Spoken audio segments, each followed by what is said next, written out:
In today's video, I'm going to teach you how to use a Trip.com gift card. We'll walk through opening the Trip.com app or website, finding the My Gift Cards area in your profile, and linking your card by entering its number and PIN. Keep in mind a crucial point. Once a gift card is linked to your profile, it's permanently tied to that account and can't be unlinked or transferred. So make sure you're signed in to the correct account before you proceed. First, launch Trip.com on your phone, tablet, or computer. Either open the app or go to trip.com in a browser. If you're prompted to log in, enter your account details and complete any verification. Being logged in is essential because the gift card attaches to the profile you're using right now. If you manage multiple profiles, pause for a moment to confirm you're in the right one. It also helps to have a reliable internet connection and the latest version of the app to avoid hiccups. Once you're in, open your profile menu and navigate to My Gift Cards. On mobile, the profile icon is typically at the bottom bar.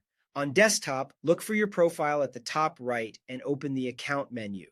Inside that menu, My Gift Cards is the place where you can view balances you've already linked and add new ones. This dedicated section keeps everything organized so you can return later to check remaining value without hunting through settings. In the My Gift Cards page, find the area labeled Search Link Gift Card.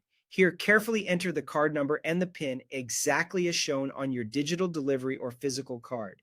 These may include both letters and numbers, so take your time. If you can copy and paste from an email, that's ideal.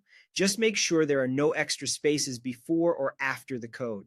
After both fields are filled in, click Search or Link Card. The system will validate the details and, when successful, add the card to your profile and display its balance. If you see an error, double-check each character and try again.